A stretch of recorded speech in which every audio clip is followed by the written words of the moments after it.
Alright, so good morning everyone. I'm Tanya, I think most of you know me. So I've been with Harmony for 22 years, 21 years I think. No more. 22, okay. 22 years, so it's 2 decades of teaching, and I was one of the fortunate ones to work directly under Beena, because when I joined, Beena was teaching in the classroom herself. So we only had Neil, Nandini and we were there. And of course all of you know Mrs. Beena Parekh, principal. And in addition to being a Montessori teacher, I'm also a counselor and psychotherapist. So yeah, although my job here is, I think children always call me guitar wali auntie. So, but yes, I really enjoy doing these workshops. I think it's nice for us, not just as parents, but even those of you who are in the field of education, if any of you are, to be a part of this and understand the child, and also how things are changing, because children have changed so much over the years. So today's workshop is about freedom and discipline. It's a very important topic that we do in a Montessori classroom. So to start with, I will open it up to you. If you can give me your ideas of what you think freedom is. So what does freedom mean to any of you? Choices. Choices, okay. Free will. Free will, okay. Anything else? Exercising one's opinion or self, rather, Okay, being expressive. Being expressive. Okay, so yes, all of these things pretty much give us the essence of what freedom is. So freedom is basically being free, at liberty, but to some extent it also means that we have to be able to operate in harmony with the laws of life that govern us and the laws of society. So for example, if I want to express my will, so I want to sit there, I cannot yank you out of your seat if you're already sitting there and take that space. I need to ask you for permission if I really want to sit there. So it does involve a certain amount of rules also, right, that we have to obey. So what is discipline then? Or when we say she's such a disciplined person. Well-behaved, okay. Is there some amount of impulse control that when you want to do something, you don't immediately act, but you assess the situation? Sure. So if we look at freedom, for example, if we look at it in terms of a child, and I'm saying freedom is something like if the child is jumping on the sofa and we say the sofa is not for jumping, but you are allowed to jump. So you can jump on the floor or in the park or on the trampoline. So I'm giving the child those choices. So jumping is allowed, but there is a space that I expect you to respect. And when we talk about discipline, it's more like following a rule of life whenever necessary. So if I'm saying the traffic signal is red, you need to stop, right? So you need to follow these rules that exist. So they are very closely interlinked, if you see, right? To have a situation that is smooth or harmonious, we usually say freedom and discipline are literally two sides of the same coin, right? You have to have a bit of, be able to be satisfied with expressing yourself. At the same time, you should not really hinder or hamper somebody else's freedom. There has to be some amount of social order or thing that exists in the environment. So we are talking about freedom and discipline in the Montessori classroom, and Montessori always spoke of inner discipline. She said it's something that has to come from within. It cannot be imposed from the outside. Now, of course, if you've got this idea today that we're talking about, so we're saying, okay, this is freedom and discipline, it's a very Montessori concept that we have. Do you think this happens effortlessly in a Montessori classroom? Any of you got complaints from us, come for a meeting. Okay. So even at home, if you look at the situation today, so as teachers, we may have 20 years of experience, we've read all the books possible, we have these psychotherapy graduation, lovely certificates hanging in our homes. And today as parents, you are very well informed as well. So many of you will look up Google, as soon as your child does something wrong. You have read all the possible books about parenting, probably done a course, done these birthing courses, and etc. Fathers have been roped in as well.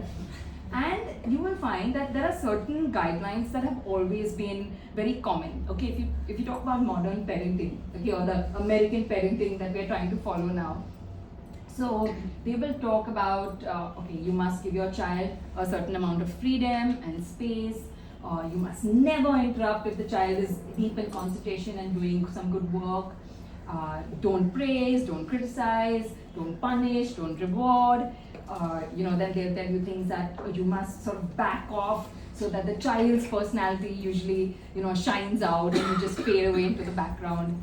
And they will also tell you that have some beautiful materials. So in the Montessori classroom, you've seen our classrooms, they're full of materials.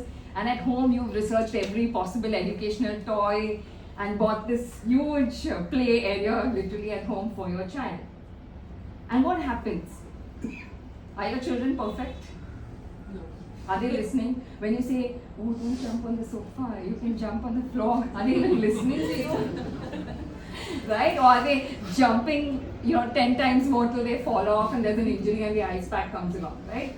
So, are we doing something wrong? Is it that these theories are wrong? Not really, right? So, no matter how experienced we are or whatever we are trying to do, children will always be children and they have to come to this discipline. It is not something that is inborn.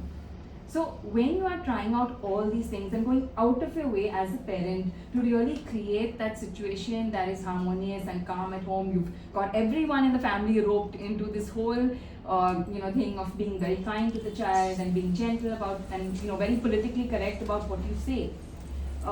You are doing the right thing. It is just that the child will be ready when he or she is ready. Okay, but what happens is that you have to be consistent, right? You have to keep doing these things till your child reaches that space or place where that discipline really comes from within. So let us understand the child now. Okay, so we get a break as parents and teachers and let's really look at the child. So what is this child that actually comes into the classroom? Now, if we are talking about a toddler child or a primary child, typically I'm saying under 4. Today, I think we can include all the primary children because of the pandemic. So even the 5-year-olds are sometimes behaving like the 4 or 3-year-old. So let's look at both these groups of children, and that's why we have the workshop here. So if you look especially at the young child under 3.5 or 4 years of age, we are looking at them from 3 aspects. Okay, so we look at their physical development, their mental or cognitive development, and their emotional development. So if we look at the child physically, what are some of the stumbling blocks we see? A very young child is often not very well coordinated. Okay, so they have these clumsy or jerky movements. They cannot do everything perfectly.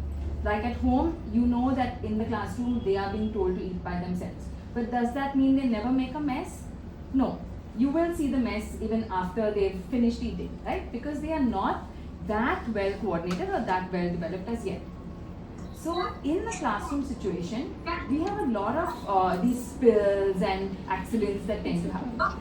So for example, in a classroom, a child will come in and they will step on somebody's mat, they will open a tap and just leave it. So there's whole place is wet and one child they've started to walk now, but you know how children are, right? The day they learn to walk, they're already running. So now they've run across the classroom and they slipped because it's wet and not completely dry, and things like that happen. So there's a lot of chaos that happens both at home and in the classroom itself. Okay, and also children, till I think about 3.5, 4, they're not always perfectly toilet trained. So again, there you have different things that happen, right?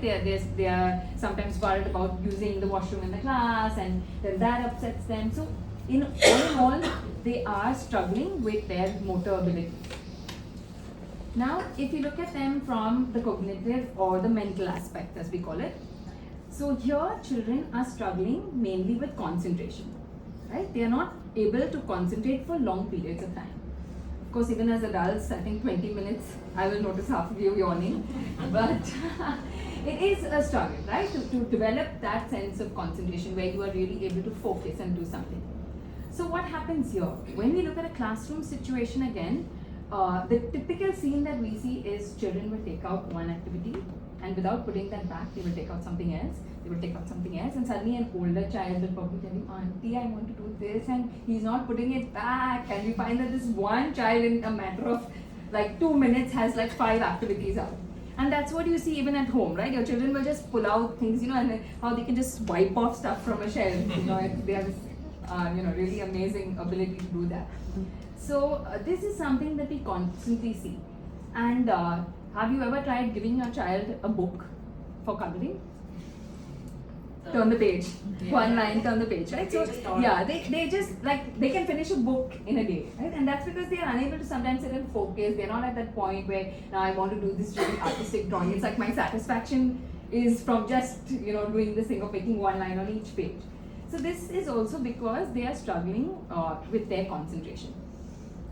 Now, in the first case, obviously with the physical development, we have to find ways as teachers and parents to harmonize those movements and get them better coordinated. In terms of their concentration, we have to give them realistic experiences.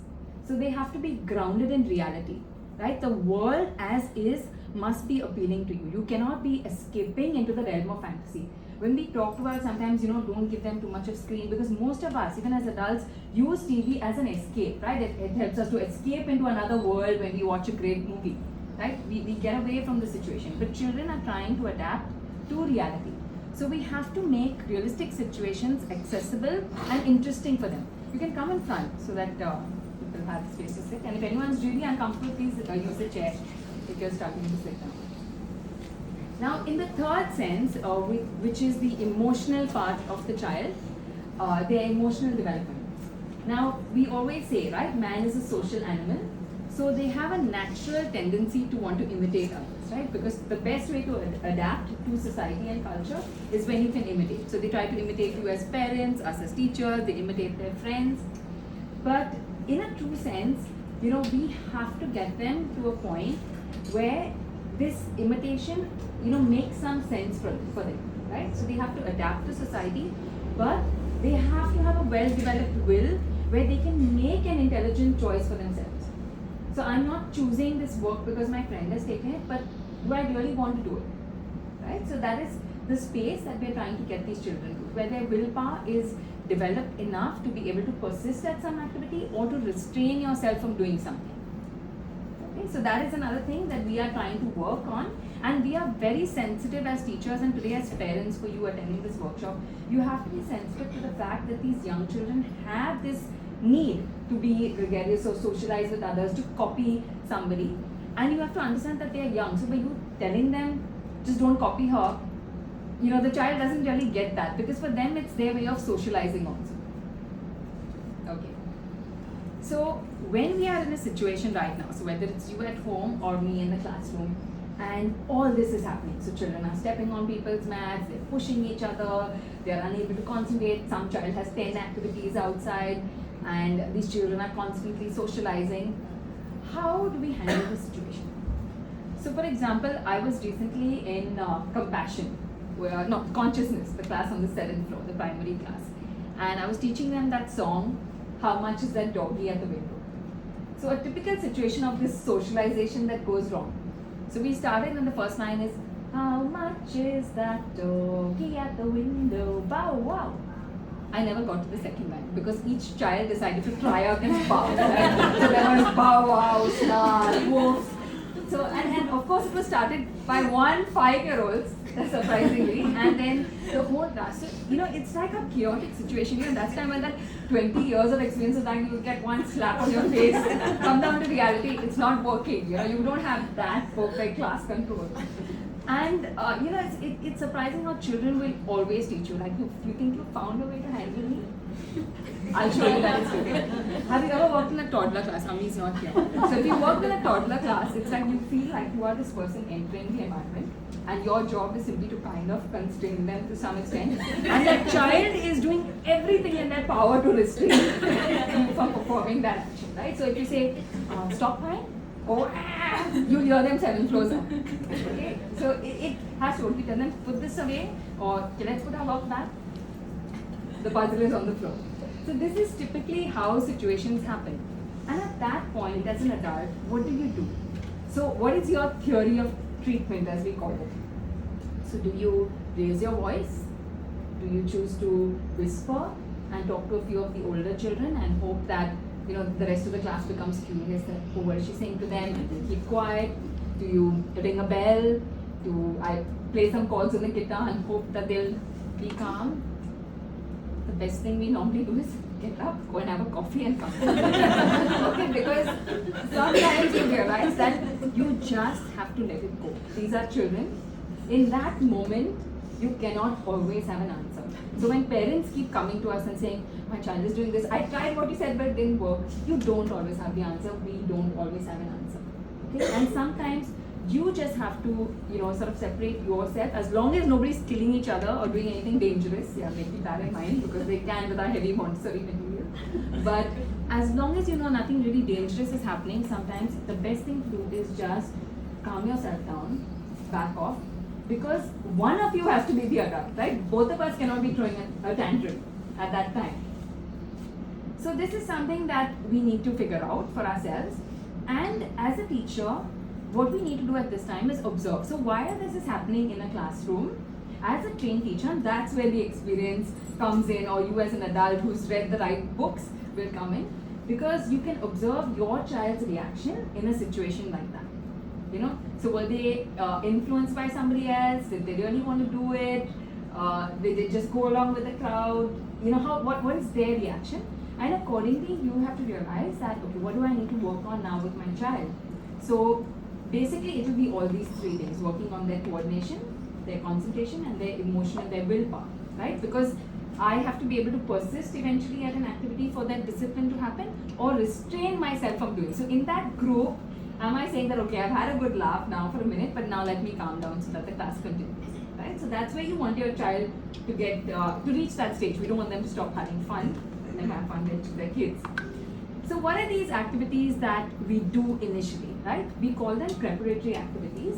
So they are simple ground rules that we lay out in the classroom, and we have to constantly, keep saying these things to the child. So, when we walk across the classroom, let's try then walking on tiptoe. The child is constantly running, right? Or, making that thump noise.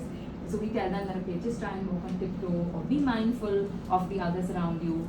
Orienting them to the environment. You have to, whether it's the home or whether it's school, you have to let them understand the environment. So this is where you can get water.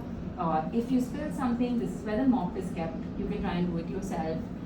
This is where we keep things. If you're really hungry and you want to help yourself to some snacks, this is the drawer that I've kept for you, right? Because once the child is oriented to the environment, they can be more independent, and there are less of these tussles between parent and child.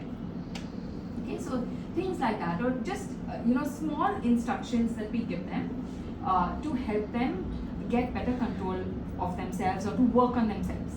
Okay, so these are just a few things that we start. Another thing that we do in the classroom is we play a game where we lay out mats like this, and to teach the child to stop themselves from stepping on somebody's mat when the child is working, we just make them walk around. Like in the little gaps, we do just a game. We say, okay, we laid out all the mats, now let's try to walk around all these mats without stepping on it. And it's very good for their concentration and their coordination, to try not to step on the mat.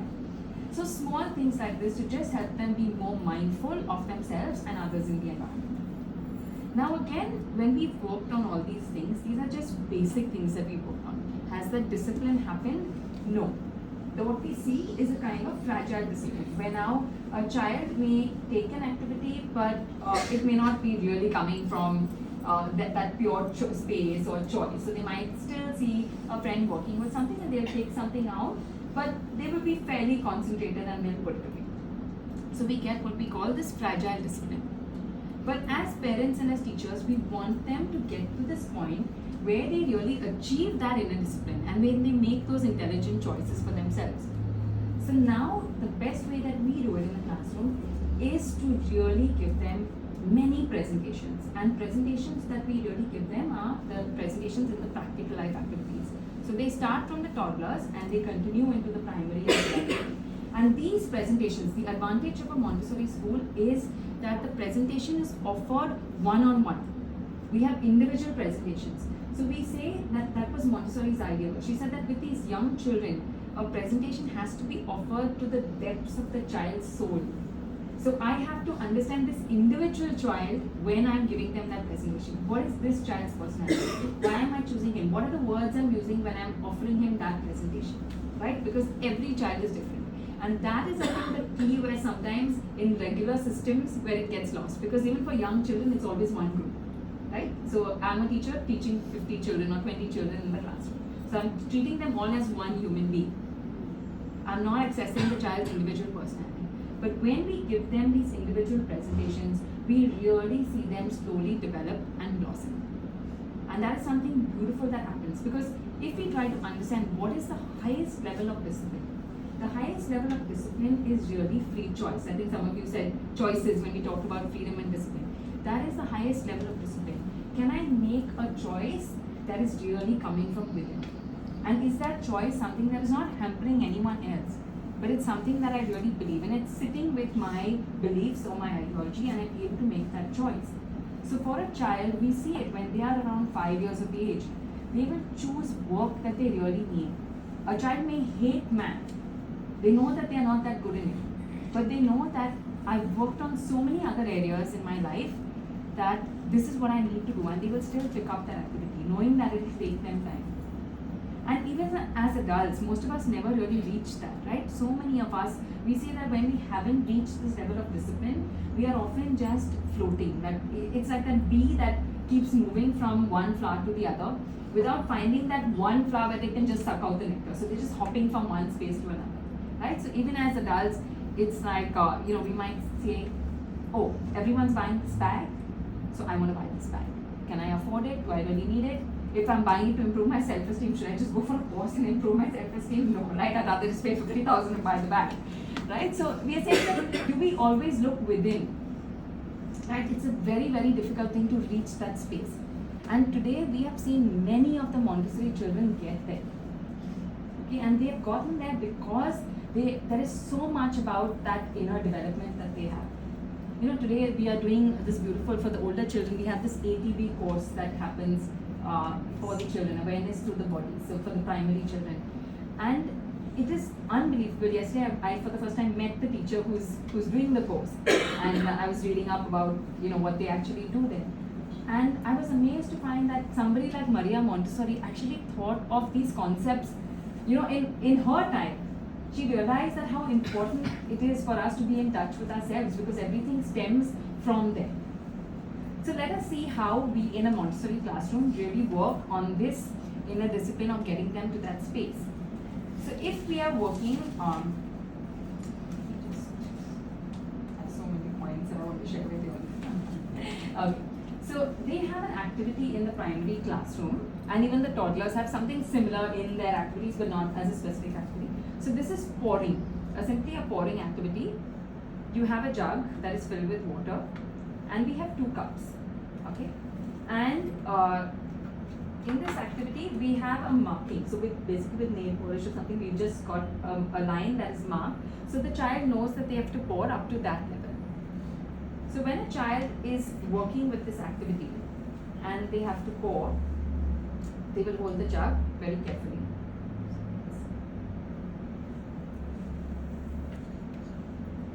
And they will pour.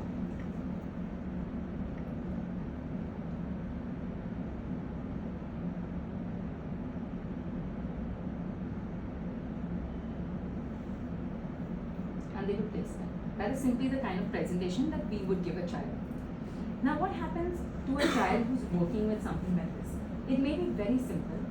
The first thing about practical life activities is that it appeals to the child, right? They understand the purpose of it. They know when somebody's poured them a glass of water. So it's something that is done in the environment. It is not like you writing a check and they don't understand the purpose of writing, because I don't know that actually pays some bill, right? That is very important to my household. So writing and all comes much later. This is something where the child understands the purpose. I need to do it. I would like some water. I want to be able to pour it myself. So an activity like this, first of all, appeals to the child. Now when they are doing it, the first time that they probably do the activity, they will spill some water. So now the child tries carefully to dab it up. And slowly and surely, they normally, you will see in a toddler or a primary class, they constantly repeat the activity. So they will work 5 times, 6 times, sometimes with the same activity at one time, right? So they will go on and on doing it. Now what happens? When I'm working with something like this, first of all, it's got my attention, okay? Because I understand the purpose, it appeals to me. I'm interested in the activity. Now, as I keep repeating the activity, I am developing my concentration, my motor coordination, because I'm trying very carefully. And we give the children very simple instructions. We will just point to the spout and show them that if you put it at the center of the cup, it's less likely to spill. Our presentations are silent most of the time because what we are trying to pass on is the movements.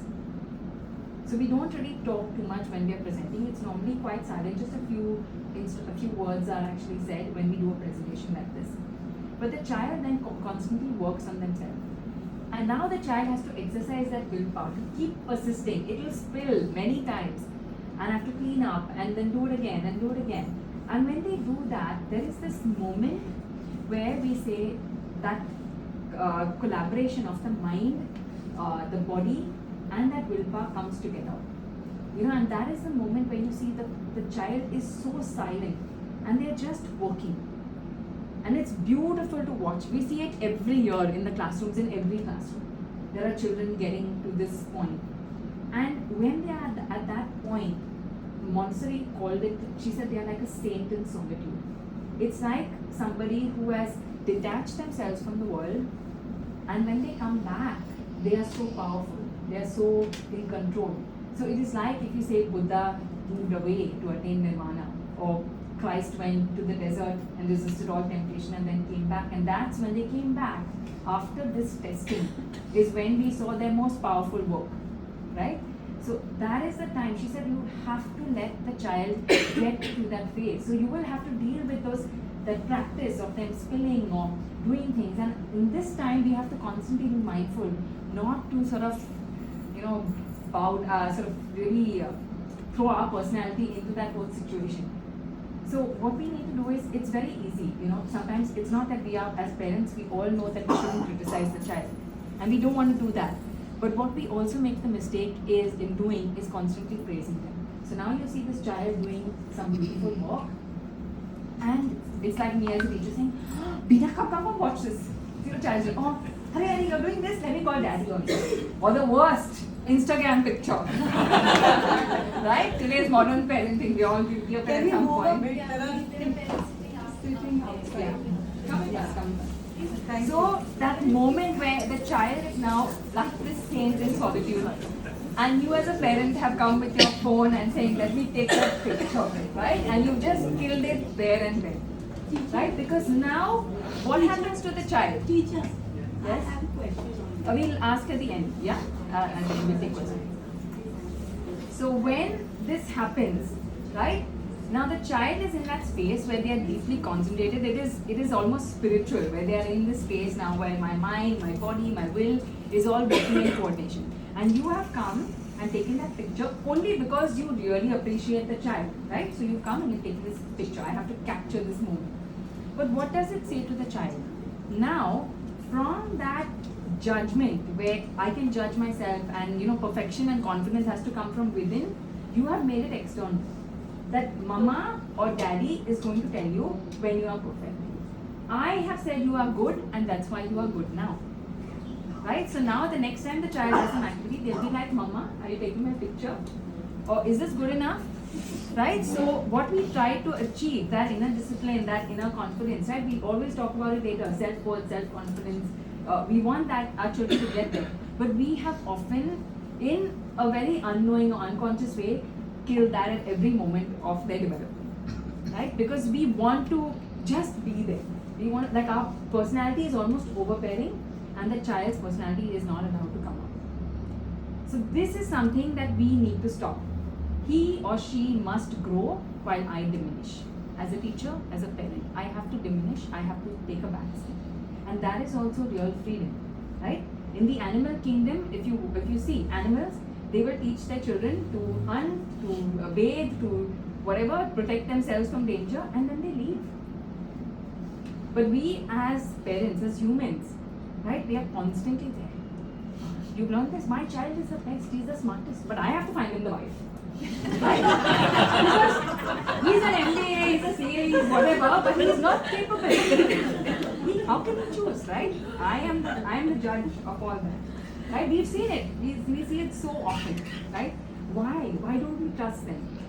Why don't we trust their choices, right? Because our personality is so overbearing now, right? We don't believe that they are capable.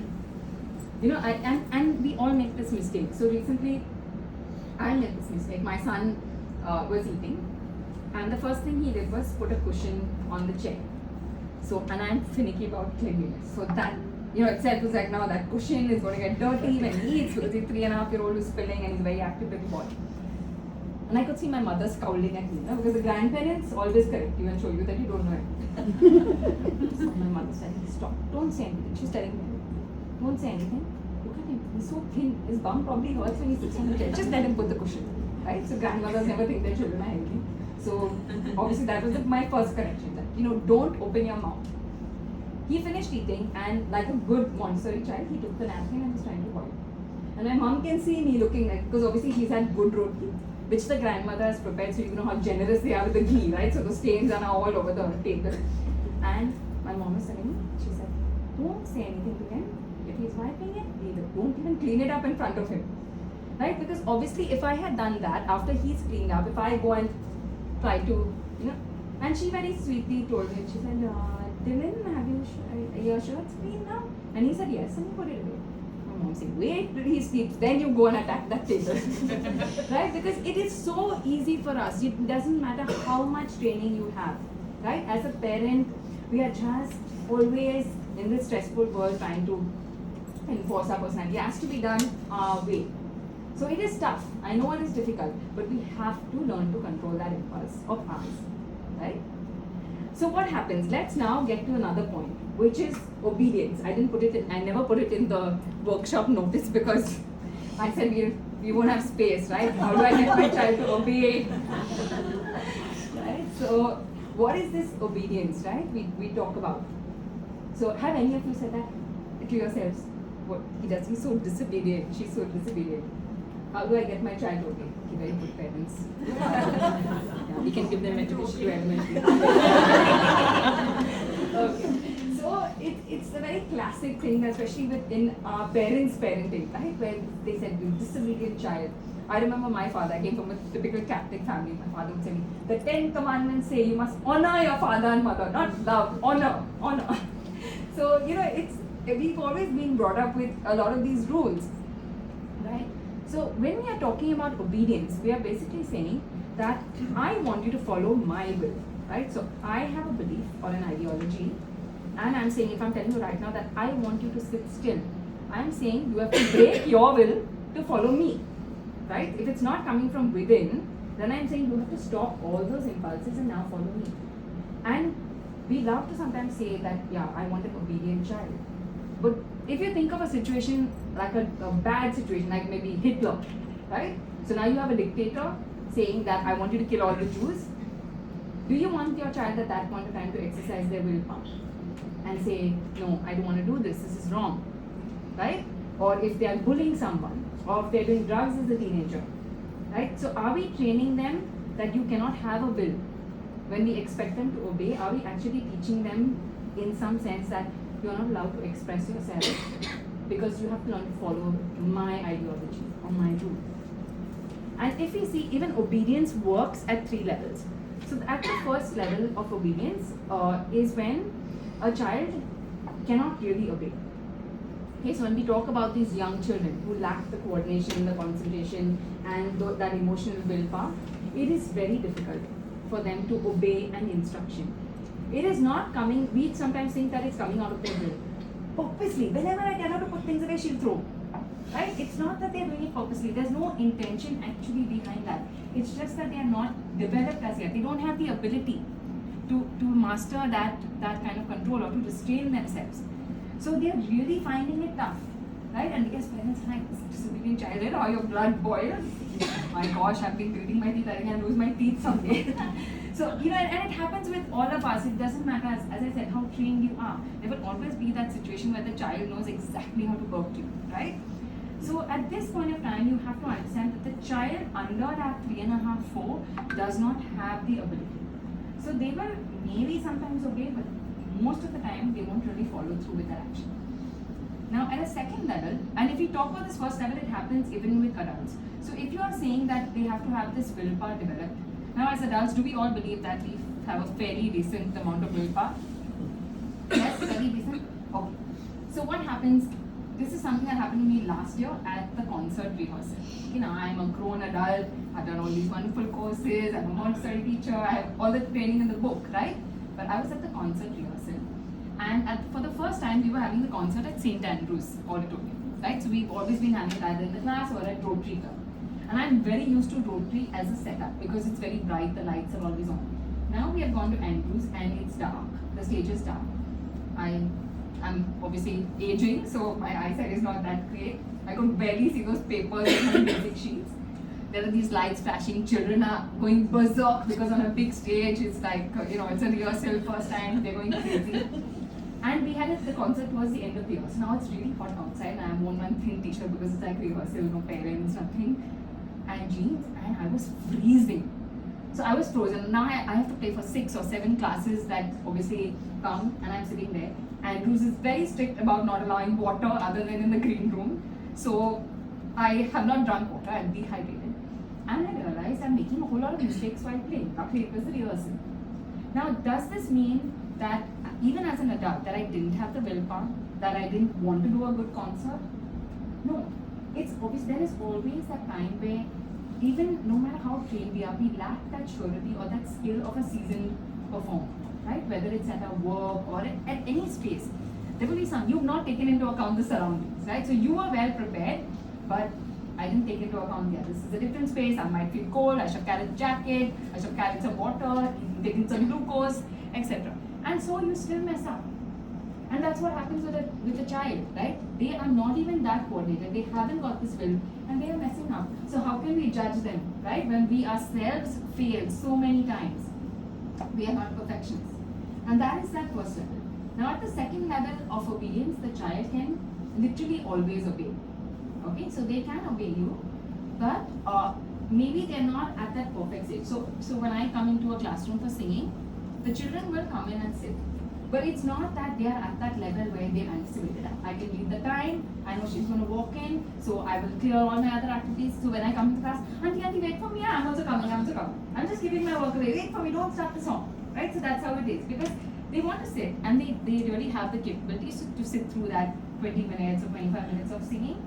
But they are not so perfect also that they can judge time and that discipline where you say you come on time for the workshop. Maybe you can wait. Okay. I'm just joking. Alright. So it is at that stage where many of us really eventually come to. Now what is this final stage of obedience that we actually talk about? And what Montessori says is this final stage of obedience comes from a point of great trust. Okay, and that is what we as parents and teachers should aspire to get the child to. Where today, because we have shown the child so much love or so much respect in the years that they were struggling. When the child, right now your children are struggling, they don't have the coordination, they don't have the concentration, they don't have that well-developed willpower. And if we are there for them, just saying that, I still believe in you, let's do it. You give them a presentation, choose what you like to do. In the Montessori classroom, we have all these activities. If you like cooking, try a cooking activity. You like cars, take your child to help you wash the car every day. You like music, help them, teach them about the instrument. Do what you are passionate about. Remember, it's that individual presentation that is reaching the depth of your child's soul. Do it in whatever activity they will get. Right? We are ultimately trying to develop this inner discipline. It will come. Do it in the activity that you are comfortable doing. Don't try to just do some activity because we told you and you have zero interest. I am not a person who's great at cooking. Food is not even important that much to me. And so I don't do those cooking activities. I love reading to children. So I do a lot of books, I do a lot of music, I do other things. I'm good with my hands. So I can fix things, and that's what my child sees. And that's the time that I give my child that intimate session. And thankfully, he comes from Montessori school where the cooking is done. He loves baking cake, and I leave that to his grandmother. Both the grandmothers take over that role. So the child gets these experiences, but you do what you are passionate about because that's what you are trying to pass on, that passion. If you are just doing something as a monotonous activity, it's not going to work, right? Ultimately, I would say, you may not be the best teacher. You don't need to have that kind of training. But if you have the passion, that's what the child will get. Like, you really believe, you really enjoy doing this. And that's what you need to do. And once a child gets that, we really say that they see you as this somebody who's superior, but somebody who they really trust, and the obedience comes from within. So there are times when you walk into the classroom and the children know they are free to talk, but they just fall silent. They just fall silent because they respect you so much. And that's that level of what we Montessori termed it as normalization. We see it in the 5-year-olds. It's been a bit of a struggle genuinely with the pandemic because our children weren't with us during 3 and 4, which are very important years. But otherwise, you will find that in a classroom, at least before the pandemic, we found that every 5-year-old literally reaches that phase, and it is beautiful to see, because when you have a child who knows that I am free to talk, I am free to move around, but they choose to understand the harmony of the classroom, and they don't do work just to keep it for themselves. So you will find children making beautiful drawings, and they will just leave it. Anyone is allowed to pick it up. You know how the younger children come with their name on the paper, the coloring paper. So once they are 5, they are doing a lot of work in the classroom, but they never really bring it home because they've just left it. And sometimes you might find one of your younger children bringing home a paper which has somebody else's name on it, and that's because the child said, "Oh, he likes it, let him take it." Because I don't need to store up this stuff. That is not what I'm craving for. Education or knowledge is meant to be shared.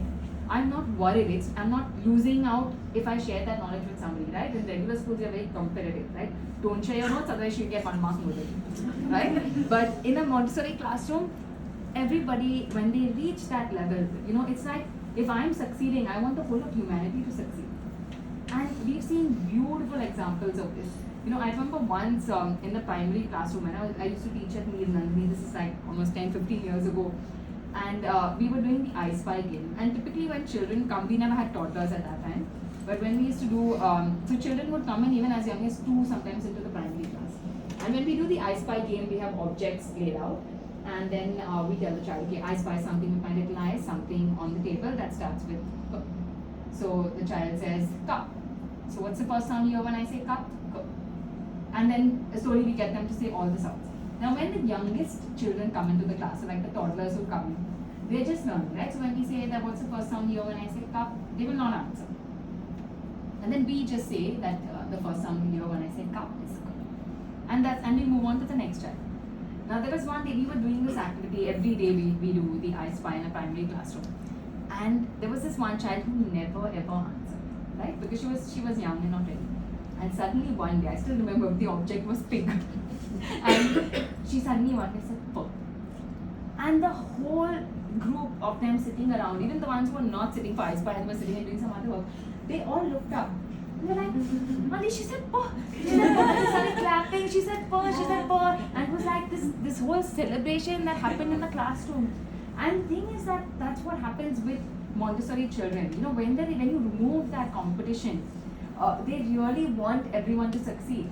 And you see that even with the older children, when an older child writes a word for the first time in their book or with the movable alphabet, there are children who will hold up the sandpaper letters and celebrate. They're forming a parade around the class because it shows you that she got there and now I can get there.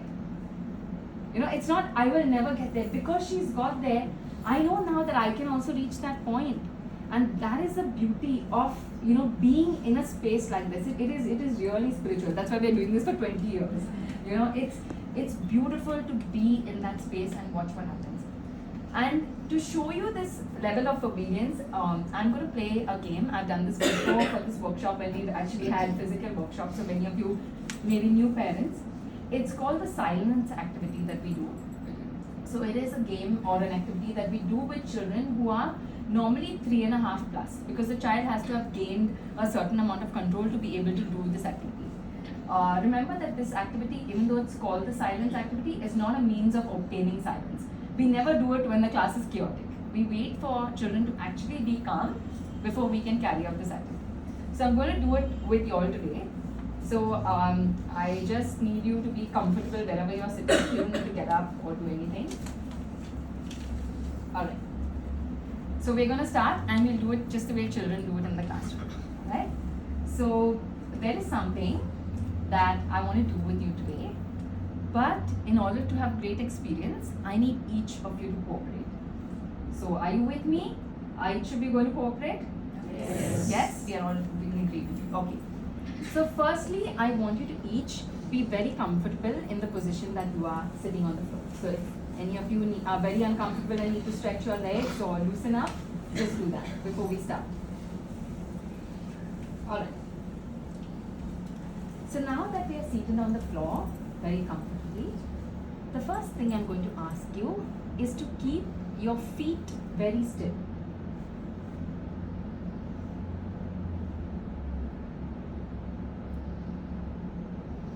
Now let's keep our feet and our legs still.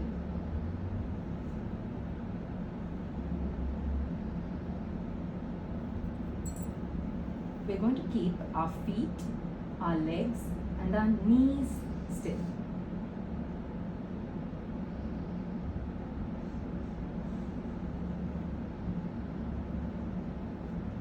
Let's try and keep our feet, our legs, our knees and our hands still.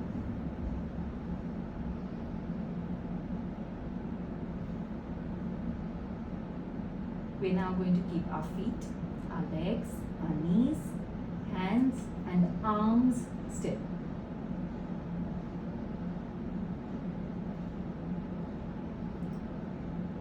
Let's keep our feet, our legs, our knees, hands, arms and our body still.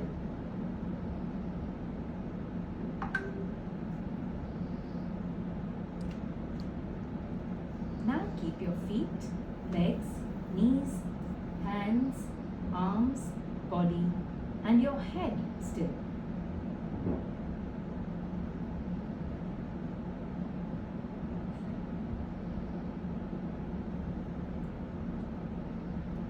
Let's keep our feet, legs, knees, hands, arms, body and our head still.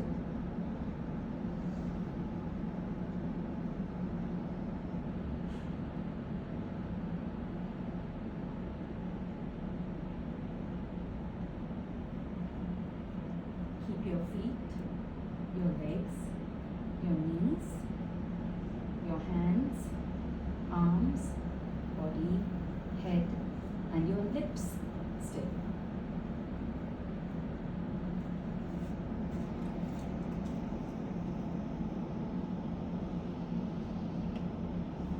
Keep your feet, legs, knees, hands, arms, body, head, lips and your eyes still. You may close your eyes if you wish.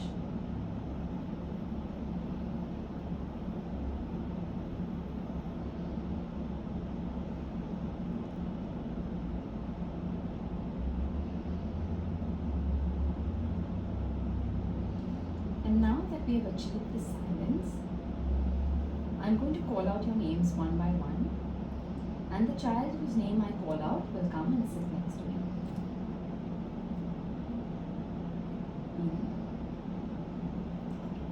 So you may open your eyes. Alright. So this is something that we do with the children. And you may wonder why a game like this is being played in the classroom. Right? Because you are sending them to learn language and math, and they are doing the silence activity. Alright. So there is a whole logic. You remember, firstly, that children are very in tune to their bodies. Right? If they are actually in a space where they are silent, they can really reach right deep into. That's why they're easier to hypnotize and they're easier to to work on, because they are more trusting in general. Now what happens? Why is an activity like this even introduced? When we talk about courses like awareness through the body or all these new things that are coming up, Montessori was doing just that. So what happened, let us understand, when we did this activity, all of you were a part of it, what happened at a motor level? If you realized, you had to have conscious control, right, to restrain those movements, right? Keep your feet still, keep your legs still, keep your lips still, right? So you were consciously trying to control your movement. So restrain yourself from making a movement. At a sensorial level, right, your acoustic awareness, because if you haven't understood noise, it is very difficult to be silent, right? You have to consciously again stop yourself from speaking or saying something out, right? So acoustically, you had to be aware of it. In terms of visual awareness, I saw many of you, when we said keep your feet still, you're all looking at your feet like, is my toe shaking? Is she watching me? So it takes that about, right? So visually also the child is now very focused and really trying to concentrate. At an intellectual level, the child has to be able to understand these commands, right? Because at each step I'm telling you, keep this still. The development of willpower, again, to restrain movement is not easy. Social development. Remember the first thing I said was, I need each of you to cooperate if we want the experience to be nice.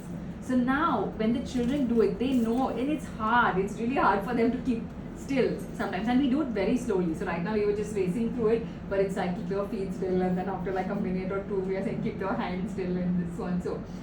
But for them, it's really hard. But at the same time, because they realize now that, I need to make this a good experience for everyone else, the children are really pushing and really trying. And you realize, of course, that, remember when I said, when at the end of it, I said, when I will call out your name, right? When we made the silence, I will now call out your name, and the person I call out comes sit next to me. We will always call out the most restless child first. we are not old school where you don't know your work, I'm going to ask you and say the answer, right? So we never do that, right? So always if I see there's a child who's restless, I would call that child really first. I didn't know all your name, so I couldn't say anyone's name. But that's a child we call out first. And even at the elementary level, when the children are 6 plus and they go to the elementary stage, whenever we do a presentation, we will always, when we open it up and say, does anyone have an idea? We will never pick on children and say, you tell me, you tell me, you tell me. Especially like regular school always did that. If you didn't know and your face showed it, you don't know, you were not paying attention, right? I mean, we've all gotten that at some point. So here, in fact, we will allow the child who says, I know the answer, to say the answer, and then we'll ask the other children, right? Are you in agreement with him or her? Yeah, would you second that point? And then some child who hasn't really been paying attention will say, yeah, I also agree with this. And so we said that which part did you agree with? Is there really something that you liked or all of it? And then the child will normally pick the one thing they've heard, but that's how they get interested. And they know that, as a teacher or as an adult, my task is not to make you feel bad, right? It's to uplift everybody so that everyone is slowly interested. And that's something we must remember as teachers and as parents or anyone in this field. Right? You have to build them up. Okay, so this is something that we do. And you will see that, when we do it in the classroom, I love this activity. Sometimes I miss being in the classroom because of all this. It's so beautiful because the children notice a lot of things. Like when you are quiet, you become very aware of your body. And, at the end of it, when we say, how was the experience, we ask the children. So we'll have kids, and someone say, Auntie, I was trying to keep so quiet, but my heart was still beating on the dum dum dum dum. So they realize now that in that silence, I could still my body to this point, but I couldn't stop my heartbeat. Right? Or some child said, no, Auntie, I was breathing and I tried once to hold my breath, but then it was not possible. So I was breathing and I could hear my breath. So now you can understand how intimately a child is getting into themselves, and that's what we want them to be. We want them to be at that space, right? So this is typically what I was wanted to talk about at this workshop, and just a few things that you could, before we open it up for questions, we will take your questions. So in terms of activities, if you're doing cooking activities, things like making salad, making chaat, buttermilk, nimbu pani, simple things that you could do with them. Even washing fruits or vegetables, if you don't like to cook, washing is the best thing you can do. Giving them responsibilities at home, right? So putting clothes in the laundry bin, laying the table, folding clothes, washing vessels, napkins, etc. Cleaning up after themselves. So just, okay, you finished your meal, this is a napkin, why don't you try wiping the table? Independence in toilet training, taking a bath, slowly get them to that phase. Packing their own tiffins when they start taking lunch to school as older kids, dressing themselves, acknowledging their feelings, most important. So no matter how bad the situation is, your child is going to be frustrated, screaming at you, yelling at you, acknowledging their feelings. I can see you're upset, but, I'm here with you. You won't agree with them. You won't always do the thing they want to do. They are screaming for a chocolate, you're not going to give it to them maybe at 10 o'clock in the night, unless you're a grandparent. So you're not going to give it to them. And but you're saying that I know you really want it, and we can have one tomorrow. Now let's go to sleep. Maybe I'll read you a story instead, or we'll do something else. That's fun, right? Consistent ground rules. Pick few things that really matter, and be consistent about those. Don't say no for everything. Okay? No praise and no criticism, for sure. You can appreciate them. So I really like the way you sat and focused, or you were really concentrated when you did that. And this is after, not while they're in that moment, as I said. Giving them real experiences, children have to be grounded in reality. Things like gardening, taking them to the market. Don't always take them to food hall. Food hall is not representative of the market. Right? We don't buy blueberries for like $1,000. Yeah, you can get it somewhere else also. So you have to show them that yes, shopping happens in a mall, but shopping also happens on Hill Road roadside or Santa Cruz Market. Right? That these are all experiences. Everyone is at a different level. Okay? Real stories. So things like your Topsy and stories that prepare us for situations. Our workshop is still running, right? Okay, so we have some time. I'll read you the story. Opportunities for communication at home. You have to get your child to communicate with you. So there's a lovely book that's out. I haven't really read it myself, but I've heard a lot about it. It's called Hold On to Your Children. I don't know whether any of you have read it. So I, as a therapist, I am in touch with a few doctors and therapists, people in the field of education. And right now, there is a situation that is going on in a lot of schools for children who are 12 plus. Okay, and I particularly was interacting with somebody who said, we've seen a difference in kids coming from Harmony and Frida and schools like these, and not some of these very affluent schools that all of us aspire to get into. Now, what is happening here is it's typically about children not being in touch with themselves. So the current crisis that is going on, and it is never going to be talked about, I'm sure, maybe you haven't heard about it, is an identity crisis and a sexual identity crisis, right? These are the teenagers, remember. So sexual identity crisis, of course, is when children deciding that what is my preference. So am I gay, lesbian, straight, what is my sexual preference? And it starts very young. We probably thought about it when we went to college. For them, it's starting 12 plus, right? At 11, 12, especially co-ed schools where many of them are already active. Okay. The other crisis, which is even far worse, I think, is the identity crisis. That am I a man or woman, or the term that the students are using is they, or am I gay? Okay, so it's a current situation in many of these schools going on, and a lot of it is happening because we have never respected our children going deep into themselves. And the children themselves have never been in touch with reality, because today everyone has a phone by 10, especially if you are a working parent. Many children have phones by 10. So now your identity is what you are on Instagram. This is the way I'm supposed to look. This is what I have. How many likes do I get? What is that real person that exists? Can I be comfortable in my own skin? Have I even reached within? Have I reached that, those depths of myself? And that is why I think things like awareness to the body, being in an environment, you working with your children, getting them grounded in reality is very important. Because whatever happens between 0 to 6, it will bounce back at 12 to 18.